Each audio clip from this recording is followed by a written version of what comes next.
అలాగే అంటే రేవంత్ రెడ్డి గారిని ఆయనకి థాంక్స్ చెప్పలేదు అన్న ఉద్దేశంతో కావాలని ఆయన్ని అరెస్ట్ చేపించారు అని చెప్పి ఒకవైపు అంటున్నారు. అంటే మాట్లాడే వాళ్ళు 100 మాట్లాడతారు. ఇప్పుడు మరి పల్లవి ప్రశాంత్‌ని రేవంత్ రెడ్డి గారు అరెస్ట్ చేసిండ్రమ్మా? ఒకసారి మనం మాట్లాడుకుందాం. ఇవాళ పల్లవి ప్రశాంత్ కూడా అరెస్ట్ చేసిండ్రు కదా! పోయిన సంవత్సరమే అరెస్ట్ చేసిండ్రు కదా! ఇటువంటి విషయంలోనే అరెస్ట్ చేసిండ్రు కదా! అప్పుడు అరెస్ట్ చేసినప్పుడు ఆ షో నిర్వహించింది ఎవరు? బిగ్ బాస్ వాళ్ళు. దానికి యాంకరింగ్ ఎవరు? గొప్ప హీరో నాగార్జున గారు. గొప్ప హీరో నాగార్జున గారు. మరి బిగ్ బాస్ వాళ్ళని అరెస్ట్ చేసిండ్రా? లేదు కదా! నాగార్జున గారిని అరెస్ట్ చేసిండ్రా? ఒక సామాన్యుడు పల్లవి ప్రశాంత్ ఇంతమంది ఉంటారు కూడా పాపం తెలియదు ఆయనకి.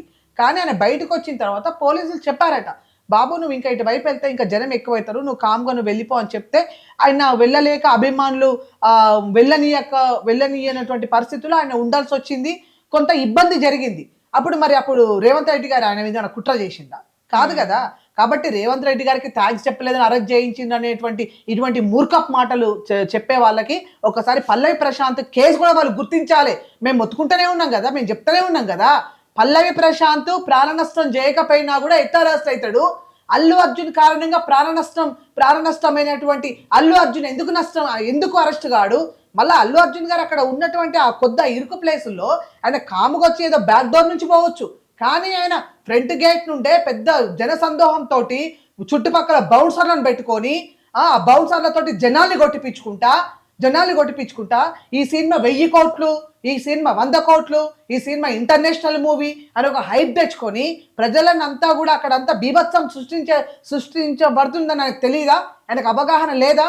అంటే అదొక బాధ్యత రహితమైనటువంటి పని చేసిందంటే కదా ప్రజలందరూ కూడా ఇవాళ అల్లు అర్జున్ పల్లవి ప్రశాంత్ ఎట్లా అరెస్ట్ చేయాలో అల్లు అర్జున్ కూడా అదే విధంగా అరెస్ట్ చేయాలని చెప్పి ఇవాళ సామాజిక కార్యకర్తలు కావచ్చు, ఎంతో మంది అడ్వకేట్లు కావచ్చు, ఎంతో మంది ప్రజలు కావచ్చు, ఇవాళ అందరూ కూడా ముందుకొచ్చి ఎందుకు మాట్లాడిండ్రు? ఇవాళ దీంట్లో రేవంత్ రెడ్డి గారి యొక్క ప్రమేయం ఏముంటది? ఇందులో రేవంత్ రెడ్డి గారి ప్రమేయం ఉందని చెప్పి మాట్లాడే వాళ్ళందరూ కూడా రేవంత్ రెడ్డి యొక్క పరిపాలన విషయంలో కానీ లేకపోతే రేవంత్ రెడ్డి పల్లవి ప్రశాంత్కైనా అల్లు అర్జున్కైనా ఎవరికైనా మా ప్రభుత్వంలో ఒకటే చట్టం, ఒకటే న్యాయం, ఒకటే రాజ్యాంగం అని చెప్పి ఏదైతే ఆయన చెప్పాలనుకున్నారో అది పడని వాళ్ళు దొరలది ఉంటుంది కదా, వాళ్ళకు ఏమనుకుంటారు? డబ్బులు ఉన్న వాళ్ళు మా కంఫర్ట్స్ వేరు, మాకు వేరే చట్టాలు ఉంటాయి. ఇవాళ ధనవంతులకు చట్టాలు చుట్టాలైతే అంటే అవి రేవంత్ రెడ్డి ప్రభుత్వంలో కుదరవవి. రేవంత్ రెడ్డి గారి ప్రభుత్వంలో ఎవరైనా సమానమే అనేది రేవంత్ రెడ్డి గారు చెప్పదలుచుకున్నారు. కాబట్టి పోలీసులు వాళ్ళ చట్ట పరిధిలో వాళ్ళ పద్ధతిలో వాళ్ళు చేసుకుంటూ పోయారు. కాబట్టి రేవంత్ రెడ్డి గారిని ఇందులో బ్లేమ్ చేయడానికి ఏం లేదు. ఇందులో కస్తూరి గారు చాలా మంది అంటున్న విషయం ఏంటి అంటే ఈ మధ్య జానీ మాస్టర్ గారు అరెస్ట్ అయ్యి రావడము, దీనికి కారణం కూడా అల్లు అర్జున్ గారు అండ్ సుకుమార్ గారు అని చెప్పి కొంతవరకు రూమర్ అనేది వచ్చింది. సో ఇప్పుడు అల్లు అర్జున్ గారు అరెస్ట్ కావడం వెనుక కూడా కర్మ అనేది ఎవరిని వదిలిపెట్టదు అని చెప్పి కూడా అంటున్నారు. మరి మీరేమంటారు యాజ్ కొరియోగ్రాఫర్గా? యాజ్ ఏ కొరియోగ్రాఫర్ విషయం కాకుండా మామూలుగా ఎవరైనా ఆలోచించుకుంటే కర్మ రిటర్న్స్ బ్యాక్ ఎవరికైనా సరే. మామూలుగా ఏంటంటే ఎవరికైనా ఇంతకుముందు తాతల తరాలు ఇంకా అది జరిగేది, ఇప్పుడు ఎవరిది వాళ్ళకి కర్మ అనేది రిటర్న్ బ్యాక్ అవుతుంది. ఇక్కడ ఈ విషయానికి వస్తే మటుకు ఇప్పుడు ఇందాక మీరు అన్నారు రేవంత్ రెడ్డి గారి విషయంలో మాట్లాడుతూ ఉంటే, ఇప్పుడు ఆయన థ్యాంక్స్ చెప్పాలంటే ఆయన స్థాయి ఏంటండి?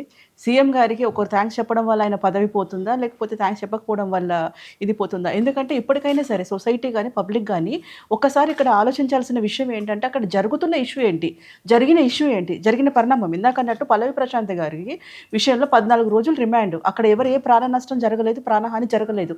ఇక్కడ ఇద్దరు, ఎందుకంటే అబ్బాయి అప్డేట్స్ ఇంకా లేదు, అబ్బాయి ఎలా ఉన్నాడు, ఏ సిచ్యువేషన్లో ఉన్నాడు అన్న సంగతి కూడా ఎవరి పబ్లిక్ తెలియనివ్వట్లేదు, అది కూడా గోప్యంగా ఉంచారు. సో ఇక్కడ మనం బాగా అర్థం చేసుకోవాల్సింది, ఇంకా కూడా జనాలు పబ్లిక్ ఇంకా మారాల్సింది, పబ్లిక్లో అవేర్నెస్ రావాల్సింది ఏంటి అని చెప్పానంటే డబ్బున్న వాళ్ళకే నడుస్తుంది. డబ్బున్న వాళ్ళకి ఏదైనా చేయొచ్చు, డబ్బున్న వాళ్ళు ఏదైనా చెల్లుబాటు చేయొచ్చు. ఇదే కొన్ని వందల మంది, కొన్ని వేల మంది కరోనా టైంలో ఏదైనా ఇబ్బంది అయిపోతే వచ్చి ఎవడన్నా ఏదైనా చేశాడా? ₹1 పెట్టి ఎవడన్నా మాస్క్ ఇచ్చాడా? కనీసం ఎవరికైనా సింగిల్ ఎన్పి హెల్ప్ చేశారా? ఇప్పుడు ఇక్కడ అంటే సినిమా ఇండస్ట్రీ చరిత్ర కూడా రావడానికి కూడా రీజన్ ఏంటంటే ప్రతి ఒక్కటి అమౌంట్ అంత ఫాస్ట్గా, ఈరోజే అరెస్ట్, ఈరోజే జైలు, ఈరోజే బెయిల్ అన్ని టోటల్గా. జనాలు అర్థం చేసుకోవాలి ఇప్పటికి కూడా ఏంటంటే మీరే హీరోలు చేస్తున్నారు, మీరే అది చేస్తున్నారు. ఇప్పుడు నేను సినిమా ఆమె నైన్ కూడా ఇలా ఎందుకు మాట్లాడుతున్నాను అంటే ఒక మనిషికి అహంకారం అనేది రాకూడదు. నాకు ఈ సంఘటనలో బాధ అనిపించింది ఏంటి అంటే అక్కడ ఒక ప్రాణం పోతే మీరు కనీసం దాన్ని బయటకు వచ్చి చూడడం కానివ్వండి, కనీసం చెప్పడం కానివ్వండి, పరామర్శించడం కానివ్వండి, అలాంటివి అసలు ఏమీ చేయలేదు. నిజంగా ఆ ప్లేస్లో ఇంకెవరున్నా కూడా వేరేలాగా రిసీవ్ అవుతారు. ఇప్పటికైనా పబ్లిక్ ఆలోచించుకోవాల్సింది ఏంటంటే మీ హీరోల పిల్లలు ఎక్కడ చదువుతున్నారు, మీ పిల్లలు ఎక్కడ చదువుతున్నారు. ఫస్ట్ జనాలకు కూడా అవేర్నెస్ రావాలి. ఒక్క రోజులో సినిమా చూసినంత మాత్రం ఒకే రోజు వెళ్ళకపోతే ఆయనకేం లాస్ రాదు, ఆయనకేమి ప్రాబ్లం అవ్వదు, అలా ఆస్తులేమి కరిగిపోవు. సో పబ్లిక్ ఎంత ఇప్పుడు వీళ్ళు ఇలా చెప్పకుండా వెళ్ళడం ఎంత తప్పో పబ్లిక్ కూడా అంతే. వచ్చారంటే ఒక హీరో వచ్చారు అంత పొలోమని వెళ్ళిపోయి ఏం చేస్తారు? ఎవరైనా కాళ్ళ కింద మనిషి ఉందా లేదా అని కూడా తెలియకుండా పక్కన వాళ్ళు కూడా ఇప్పుడు ఫస్ట్ జనం ఇక్కడ మీరు అదే గుళ్ళు ఉందనుకోండి, గుడి దగ్గరికి రారు ఎవరు. ఈ సినిమా హీరోలు అనగానే ఆటోమేటిక్ గా వచ్చేస్తారు. పొలిటీషియన్ కదా డబ్బులు ఇచ్చి తెప్పించుకోవడం కానీ ఇట్లాంటివి చేస్తారు. సినిమాలో ఉన్నప్పుడు ఇంత అభిమానం ఉండేది వేరు, ఈ తొక్కిసలాటకు వెళ్ళడం వేరు. ఫస్ట్ మనం మారాలి, ఫస్ట్ మన పబ్లిక్ మారాలి. ఫస్ట్ ఏదైనా ఒక రోజు సినిమా స్టోరీ ఏమి మారిపోదు, ఒక రోజులో ఆయన చూడకపోతే సినిమా ఏమి లాస్ అయిపోదు. ఒక రోజు మీరు ఫస్ట్ డే మీరు చూడకపోతే ఆయన సినిమాలు చేయడమే మానడు. సినిమాలు చేయడం ఏమైనా మానేస్తాడా? ఇప్పుడు పోనీ మీకోసం ఏమైనా సినిమా టికెట్లు ఏమైనా తగ్గించారా? పోనీ ఇంత అభిమానం ఉన్నారు, ఇంత ఆర్మీ ఉన్నారు. నేను నాట్ ఓన్లీ ఒక అల్లు అర్జున్ గారి గురించి చెప్పట్లేదు, సినిమా ఇండస్ట్రీలో ఏ హీరో అయినా సరే మీకోసం ఏమైనా చేస్తున్నారా? ఎవరైనా సినిమా వాళ్ళ కోసము, సినిమా హీరోలే కానివ్వండి, సినిమా సంబంధించిన వాళ్ళు జనాలకు ఏమైనా చేస్తున్నారా? ఒకసారి మీరు ఆలోచించుకోండి. మీరు డబ్బులు ఇచ్చి మీరు సినిమా చూస్తేనే హీరోలు అవుతారు. మీరే హీరో చేయాలన్నా మీరే, జీరోలు చేయాలన్నా మీరే. సో పబ్లిక్ ఇప్పుడు ఏంటంటే వెళ్ళారు, ఇప్పుడు శవరాజకీయం అయిపోయింది ఇది. నిజంగా మాట్లాడాలంటే ఒక ఆవిడ చనిపోయిన పాపం వాళ్ళ ఫ్యామిలీ ఎలా రిసీవ్ వాళ్ళు ఎలా ఉంటున్నారు, వాళ్ళ కుటుంబం ఎలా ఉంటుంది, ఆ పిల్లాడి పరిస్థితి ఏంటిదని ఎవరు మాట్లాడుకోవట్లేదు. ఇందులో రేవంత్ రెడ్డి గారిని తీసుకొస్తున్నారు, కేసీఆర్ గారిని తీసుకొస్తున్నారు, అటు జగన్ గారిని తీసుకొస్తున్నారు, చంద్రబాబు, పవన్ కళ్యాణ్, వీళ్ళంతా అంటే మళ్ళీ శవరాజకీయాలు స్టార్ట్ అయిపోయినాయి. రెండు అవేర్నెస్ కావాలి. ఫస్ట్ ఏంటంటే ఈ బడాబాబుల విషయంలో కానివ్వండి, ఈ సినిమా హీరో విషయంలో కానివ్వండి, ఒక భయం అనేది, చట్టం ఎవరికైనా ఒకటే ఈక్వలే. ఇప్పుడు హీరో అన్నంత మాత్రం 4 ఓట్లు ఒక్కడే ఏడుగా పోయి ఆయనకైనా ఒకటే ఓటు, మామూలుగా ఉండే వాళ్ళు కూడా ఒకటే ఓటేస్తారు. కాబట్టి ఏంటంటే పొలిటికల్ కానివ్వండి, బయట కానివ్వండి, ఏమైనా సరే తప్పు చేస్తే ఎవరికైనా అది తప్పే అనేది వీళ్ళకి రావాలి. నెక్స్ట్ జనాలు ఫస్ట్ వాళ్ళు ఒకటే అవుతారు. ఈ ఫ్యాన్స్ అని కొంతమంది, ఆ ఫ్యాన్స్ అని కొంతమంది, ఇలా కొంతమంది కొట్టేసుకొని జనాలు ఏంటంటే నేను పవన్ ఫ్యాన్, నేను ఇంకో ఫ్యాన్ కొట్టుకోవడం కాదు. అవసరానికి వస్తే అందరూ ఒకటే అవుతారు, మీరే వెర్రి అది అవుతారు. ఇప్పుడు అంతే జనాలు ఫస్ట్ మీరు అవేర్నెస్ తెచ్చుకోండి. వాళ్ళు ఎక్కడ ఉంటున్నారు, వాళ్ళ స్థాయి రోజు రోజుకు పెరుగుతుంది. మీరెందుకు ఇంకా చొక్కాలు చింపేసుకుంటున్నారు? ఇప్పుడు అందరు సినిమా టికెట్లు చూసిన వాళ్ళు కూడా డబ్బులంతా ఎక్కడి నుంచి ఒకరోజు కూలి తీసుకెళ్ళి వాళ్ళకి వచ్చే అమౌంట్తో సినిమాలు చూసిన వాళ్ళే కదా.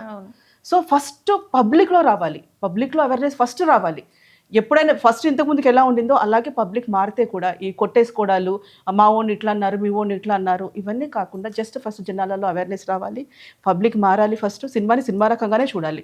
నెక్స్ట్ ఇంకొకటి జనాలలో ఇంకొకటి ఏంటంటే నా పర్సనల్ ఒపీనియన్, సినిమా ఏదన్నా ఆరోగ్యకరంగా ఉండాలి, ఫ్యామిలీ వెళ్ళి చూసేలాగా ఉండాలి. ఇప్పుడు అందరిలో ఫోన్లో యూట్యూబ్లో వస్తున్నాయి, ఇవి వస్తున్నాయి. వెళ్ళగానే 4 గోడల మధ్యలో జరిగే విషయాన్ని తీసుకొచ్చి సినిమాలో పెట్టేసి ఫ్యామిలీ అందరూ వచ్చి చూడండి అని చెప్పడం లాంటి సినిమాలు మారాలి. ఫస్ట్ డ్రెస్సింగ్ మారాలి. ఒకప్పుడు ఏంటి ఐటమ్ సాంగ్ అనగానే వేరే సపరేట్గా ఉండేవాళ్ళు, ఐటమ్ సాంగ్ చేసే జయమాలి, జ్యోతి లక్ష్మి, సిల్స్మిత గారు ఇట్లా ఉండేవాళ్ళు. ఇప్పుడు హీరోయిన్ ఎవరు తెలియట్లేదు, ఐటమ్ గర్ల్ ఎవరు తెలియట్లేదు.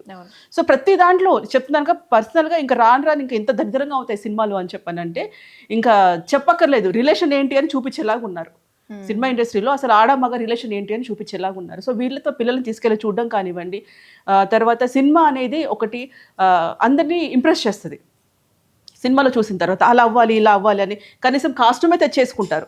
ఈ సినిమాలో ఈయన ఈ కాస్ట్యూమ్ వేశాడు, ఈ సినిమాలో ఈయన హెయిర్ స్టైల్ ఇలా చేశాడు అని ఇలా ఫాలో అవుతూ ఉంటారు. జనాలకు ఉపయోగపడే సినిమాలు, కొంచెం సమాజానికి, సొసైటీకి ఉపయోగపడే ఏదైనా మార్పు తెచ్చే సినిమాలు, ఇలాంటివి ఎంకరేజ్ చేసి, చిన్న హీరోలను ఎంకరేజ్ చేసి ఇలాంటి మార్పు అయితే నేను పబ్లిక్లలో కోరుకుంటున్నాను. మొత్తానికి బెయిల్ ఇవ్వడం అంటే కరెక్ట్ కాదు అంటారు. కరెక్ట్ కాదు అని కాదండి. మీరు ఇందాక మేడం చెప్పినట్టు పల్లవి ప్రసాద్ ఇప్పుడు ఆయన ఏదో శిక్షించాలి, ఆయన ఏదో ఇన్నేళ్ళు వేయాలి, అన్నేళ్ళు వేయాలి అనేది నా క్వశ్చన్ కాదు. ఆ ప్లేస్లో ఏ హీరో ఉన్నా సరే, సంపూర్ణేష్ బాబు హీరో ఉన్నా సరే, ఆయన చూడడానికి వచ్చినప్పుడు ఇలా జరిగింది అనుకుందాం, ఆ సంపూర్ణేష్ బాబు గారికైనా అదే న్యాయం జరగాలి, ఎవరికైనా అదే న్యాయం జరగాలంటే ఒకటి తెలియాలి. సో ఇలా చేస్తే ఇలా ఉంటుంది అని అంటే మీరు గమనించండి, ఇంత హరిబరిగా వెంటనే సినిమా ఇండస్ట్రీ మొత్తం అక్కడ నిరాదీక్ష చేయలేదు, ఇంకా నయం. సో ఇట్లా ఏదంటే ఇంత అక్కడ జరిగిందని అందరికీ తేటతెల్లమవుతుంది కదా, ఒక మిర్రర్ లాగా కనబడుతుంది కదా, అక్కడ ఇష్యూ జరిగింది. సో ఇలా ప్రాణ నష్టం జరిగింది. అది వెళ్ళి వాళ్ళ చట్టం ఏమైతే చేస్తుందో, వాళ్ళది రూల్స్ అయితే ఉందో, వాళ్ళ ప్రాసెస్ ఏమైతే ఉందో వాళ్ళు చేస్తారు కదా. దీన్ని ఎందుకు మళ్ళీ జనాలు కొట్టుకుంటున్నారు? ఇంకా జనాలు మారరా?